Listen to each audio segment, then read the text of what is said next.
Hello guys, welcome to my YouTube channel. मेरा नाम निधि है और आज हम डिस्कस करने वाले हैं यूथेनेसिया के बारे में। इसके अंदर हम डिटेल्ड स्टडी करेंगे यूथेनेसिया के बारे में। तो आइए जानते हैं। सबसे पहले हम देखेंगे कि यूथेनेसिया क्या होता है। तो euthanasia is the act of intentionally ending a person's life to relieve them from severe pain or suffering. It is usually considered when a person has incurable, painful, and terminal illness and wish to die to stop the suffering. यानी euthanasia का मतलब होता है किसी मरीज या patient को उसके दर्द और असहनीय तकलीफ से छुटकारा देने के लिए उसके जीवन यात्रा को उसके इच्छा के अनुसार ही समाप्त किया जाता है। यह तब किया जाता है जब पेशेंट का रोगी अवस्था मतलब जो जिस बीमारी से वह जूझ रहा है उसमें बचने की किसी प्रकार की उम्मीद ना हो और वह बहुत पेन में हो या उसको सांस लेने में प्रॉब्लम हो रही हो, तो उसमें हम मरीज और उनके परिवार की इच्छा के अनुसार हम पेशेंट को डेड कर देते हैं या फिर उसको इच्छा मृत्यु दे देते हैं। तो यूथेनेसिया को अगर मीनिंग अगर हमें देखा जाए तो हम इसका मतलब होता है इच्छा मृत्यु। तो ये वर्ड जो आया है वो ग्रीक वर्ड से आया है, जिसमें यू का मतलब होता है गुड एंड थेंटोस का मतलब होता है मीनिंग डेथ। यानी यूथेनेसिया का मीन होता है अ गुड और पीसफुल डेथ। क्लियर है। नेक्स्ट हम देखेंगे types of euthanasia. There are many types of euthanasia. The first type of euthanasia is voluntary euthanasia. Voluntary euthanasia का मतलब होता है जब मरीज खुद अपनी इच्छा से मतलब मृत्यु का डिसीज़न लेता है। यानी पेशेंट अपनी सफरिंग और इनक्योरेबल डिसीज़ ऐसी डिसीज़ होती है जिसको हम क्योर नहीं कर सकते। उस डिसीज़ से मुक्ति पाने के लिए डॉक्टर को परमिशन देता है कि उसकी लाइफ को पीसफुली एंड किया जाए या उसके ट्रीटमेंट को स्टॉप कर दिया जाए। यानी इसमें सबसे इम्पॉर्टेंट बात होती है कि पेशेंट की मर्जी, यानी पेशेंट अपनी इच्छा से बोलता है डॉक्टर को कि मैं अब मरना चाहता हूँ और मुझे मृत्यु प्रदान की जाए। क्लियर है। इसमें मतलब इसके भी बहुत सारे तरीके होते हैं, जैसे कि इसके अंदर आ जाता है आपका एक्टिव वॉलेंट्री यूथेनेसिया, जिसमें से आपका जैसे कि इसके अंदर होता है एक्टिव वॉलेंट्री यूथेनेसिया जो होता है उसमें पेशेंट खुद के कहने पर डॉक्टर मतलब इसमें लीथल ड्रग दे देता है जिससे पेशेंट मर जाता है। ये इंडिया में इलीगल है। और passive voluntary euthanasia second type होता है। इसमें पेशेंट अपनी मर्जी से ट्रीटमेंट स्टॉप करवा सकता है। जैसे वेंटिलेशन में अगर पेशेंट होता है तो वेंटिलेशन को हटाने की परमिशन दे देता है, मेडिसिन या फीडिंग ट्यूब को विड्रॉ करवा देता है। ये इंडिया में लीगल कंडीशंस के साथ अलाउड है। यानी एक्टिव वॉलेंट्री यूथेनेसिया है वो इंडिया में बैन है और पैसिव वॉलेंट्री यूथेनेसिया है वो इंडिया में प्रोवाइड करवाते हैं। एक टाइप और होता है इसमें जिसे हम फिजिशियन असिस्टेड सुसाइड बोल देते हैं, यानी PAS। इसमें क्या होता है, डॉक्टर ऐसी मेडिसिन प्रोवाइड करता है जो पेशेंट खुद लेकर अपनी लाइफ एंड कर सकता है। इसे एक्शन पेशेंट खुद करता है। क्लियर है। तो there are 3 types of voluntary euthanasia. First type is active and second type is passive and third type is physician assisted suicide। Clear है। नेक्स्ट हम देखेंगे नॉन अटेंडिंग यूथेनेसिया क्या होता है। तो पेशेंट कैन नॉट कंसेंट, यानी इसमें जो पेशेंट होता है वो परमिट नहीं करता, क्योंकि पेशेंट या तो फिर अनकॉन्शियस होता है या तो फिर कोमा में होता है या फिर सीवियर ब्रेन डैमेज में होता है। तो इसमें हमें पेशेंट को जो इच्छा मृत्यु देनी है उसकी परमिशन हमें या तो फिर उसके फैमिली मेम्बर्स देंगे या फिर डॉक्टर्स ही कह देते हैं कि इसको मृत्यु दे दी जाए क्योंकि ये क्योर नहीं हो सकता है। ठीक है। जिसके कारण उसका पेन और उसकी इलनेस मतलब से उसको राहत मिल सकती है। नेक्स्ट होता है इनवॉलेंट्री यूथेनेसिया। इनवॉलेंट्री यूथेनेसिया में द पेशेंट कैन कंसंट। इसमें पेशेंट कंसंट तो होता है बट वह कहता नहीं है। सो से नो, वह किसी प्रकार से नहीं कहता है, और गेट यूथेंसिया कैन परफॉर्म्ड एनीवे, और इसमें यूथेंसिया परफॉर्म्ड कर दिया। यानी इसमें पेशेंट कंसर्न्ड भी रहता है और कंसर्न्ड नहीं भी रहता है। ऐसी कंडीशंस में हम यूथेंसिया को परफॉर्म करते हैं।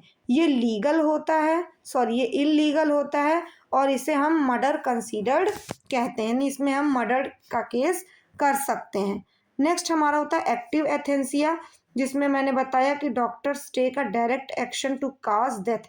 यानी इसमें डॉक्टर्स जो होते हैं वो पेशेंट को जो इनक्योरेबल होता है, जो ठीक नहीं हो सकता है, उसको लीथल इंजेक्शंस लगा देते हैं, जिसकी वजह से पेशेंट डेड हो जाता है। नेक्स्ट होता है पैसिव एथेंसिया, जिसमें क्या होता है कि डॉक्टर्स जो होते हैं वो मतलब जो मतलब डॉक्टर मतलब पेशेंट अपनी मर्जी से ट्रीटमेंट स्टॉप करवा देता है इसके अंदर। जैसे कि पेशेंट बहुत लंबे समय से वेंटिलेशन में है और वो ठीक नहीं हो रहा है, उसको उसका जो ट्रीटमेंट हो रहा है वो असर नहीं कर रहा है, तो ऐसी कंडीशन में पेशेंट खुद ही कंसर्न कर देता है कि मेरे वेंटिलेशन को हटा दिया जाए, मुझे वेंटिलेशन से बाहर निकाल दिया जाए, या फिर मुझे जो मेडिसिन प्रोवाइड कराई जा रही हैं वो ना करवाई जाए, या फिर जो उसको कैथेटराइजेशन और फीडिंग ट्यूब इंसर्ट रहता है उसको भी वो विड्रॉल करवा देता है। ये इंडिया में लीगल कंडीशन के साथ अलाउ होता है। क्लियर है। नेक्स्ट देखेंगे reason why people support euthanasia. ऐसे कौन कौन से रीजन हैं जिसमें पीपल जो व्यक्ति है वो यूथेनेसिया को सपोर्ट करता है। क्योंकि सबसे पहला टाइप पॉइंट्स है रिलीफ फ्रॉम अनबिलियरेबल सफरिंग, यानी ऐसी कंडीशन जिससे पेशेंट का मतलब सफ़र करना बहुत ही मुश्किल हो जाता है, जिसमें जो ट्रीटमेंट हो रहा है जिस डिसीज़ का वो क्योर नहीं हो सकती है, और मतलब उसमें हम इस कंडीशंस में हम उसको ट्रीटमेंट नहीं देते हैं, और जिसके कारण उसका जो पेन है वो रिड्यूस हो जाता है और उसकी लाइफ भी इम्प्रूव हो सकती है। क्लियर है। Right to choose. नेक्स्ट है people should have control over their own body and life. Next है डिग्निटी। डिग्निटी के लिए हम यूथेनेसिया को सपोर्ट करते हैं, जैसे कि some want to avoid losing physical and mental abilities को अवॉइड करने के लिए, लूज करने के लिए हम इसका यूज़ करते हैं।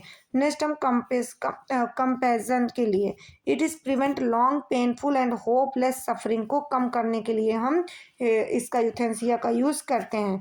Better use of medical resources could help patient who can recover. यदि पेशेंट रिकवर नहीं हो रहा है तो उसको इच्छा मृत्यु हम प्रोवाइड करते हैं। Reason why people oppose euthanasia. सबसे पहला होता है रिलीजियस बिलीफ, यानी मैनी रिलीजियंस में जो इच्छा मृत्यु होती है उसको मर्डर माना जाता है।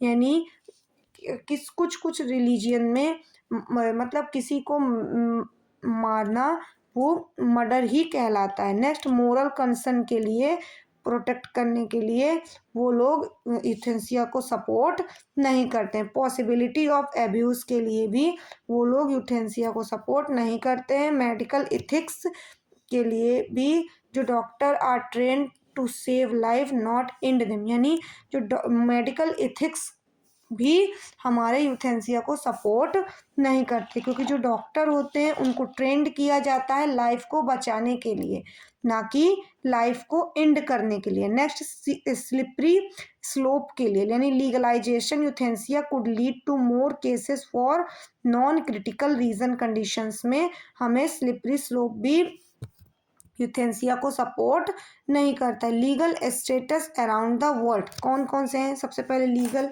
सम कंट्रीज़ में ये लीगल है, जैसे नीदरलैंड्स, बेल्जियम्स, कनाडा या यूलेक्समबर्ग में ये लीगल है, लेकिन इलीगल हमारे इंडिया में इलीगल है। There are many countries are illegal, बहुत सारी कंट्रीज़ में ये इलीगल है। इस यहाँ पे इसे मर्डर कंसीडर्ड किया जाता है। असिस्टेड सुसाइड, जिसे हम पेशेंट असिस्टेड सुसाइड के नाम से फिजिशियन असिस्टेड सुसाइड बोलते हैं। इसमें डॉक्टर ऐसी मेडिसिन प्रोवाइड करता है जो पेशेंट खुद लेकर अपनी लाइफ एंड कर सकता है, यानी आत्महत्या बोल सकते हैं। तो ये लीगल है कुछ प्लेसेस में, जैसे कि स्विट्ज़रलैंड में या फिर यूनाइटेड स्टेट जैसी कंडीशन, ये असिस्टेड सुसाइड होती है, यानी इसमें डॉक्टर कुछ ऐसे ऐसे मेडिसिन या ऐसे पदार्थ प्रोवाइड कर देगा पेशेंट को कि पेशेंट खुद से ही उसको खा करके अपनी लाइफ को एंड कर लेगा। नेक्स्ट, डिफरेंट बिटवीन यूथेंसिया, यूथेंसिया में और सुसाइड में क्या अंतर है असिस्टेड सुसाइड में। तो जो यूथेंसिया होता है वो doctor directly cause the death, इसमें यूथेंसिया में जो डॉक्टर होता है वो डेड कॉज कर देता है, बट असिस्टेड सुसाइड में पेशेंट जो होता है वो खुद को मारता है, इसमें डॉक्टर कुछ भी नहीं करता है। क्लियर है, इसमें सिर्फ डॉक्टर पेशेंट को मेडिसिन प्रोवाइड करता है या फिर ऐसा पदार्थ प्रोवाइड करता है जिससे वह अपनी मृत्यु मतलब अपनी जान दे सके। क्लियर है। नेक्स्ट है seventh, ethical and social debates क्या क्या है। तो पहले इसमें बहुत सारी चीज़ें आ जाती हैं, जैसे कि यूथेंसिया का मुद्दा सिर्फ मेडिकल का नहीं है बल्कि इथिकल यानी नैतिक, सोशल, रिलीजियस और लीगल पॉइंट के व्यू से भी काफ़ी सेंसिटिव और कंट्रोवर्शियल टॉपिक है। इस पर दुनिया भर में डिस्कशन और डिसएग्रीमेंट्स होते आए हैं। जैसे कि पहला हो जाता है आपका लिया जाए जैसे right of life as versus right to death, यानी इसमें कौन कौन सपोर्ट करता है। तो अगर हम देखा जाए तो अगर सपोर्टर का कहना है, जो इसको सपोर्ट करते हैं उनका कहना है कि अगर एक व्यक्ति को जीने का हक है तो उसे मरने का हक भी होना चाहिए। जब जीवन सिर्फ दर्द और तकलीफ दे रहा हो, दे से death with dignity is also a human rights.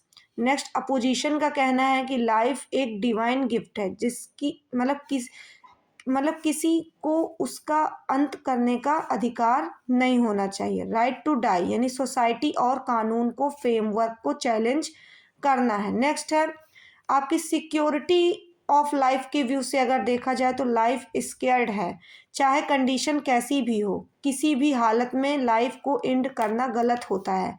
Clear है। क्वालिटी ऑफ लाइफ की अगर तरफ से देखा जाए तो अगर लाइफ में pain, suffering, dependency, dignity loss हो चुकी हो और रिकवरी पॉसिबल ना हो तो पेशेंट को लाइफ पीसफुली एंड करनी चाहिए। चॉइस मतलब लाइफ को ख़त्म करने की भी चॉइस उसे मिलनी चाहिए। तो ये सारी चीज़ें कुछ लोगों के जरिए कही जाती हैं। नेक्स्ट है कुछ मतलब लीगल इथेंसिया है और कुछ मतलब इलीगल कंडीशंस हैं, उनको देखते हुए भी, और जो बेसिक ह्यूमन राइट्स हैं उनको चुनने उनके कारण भी हम मतलब सोशल डिबेट्स होते हैं या फिर कुछ मेडिकल इथिक्स को लेकर के भी यूथेंसिया के सोशल डिबेट्स होते हैं।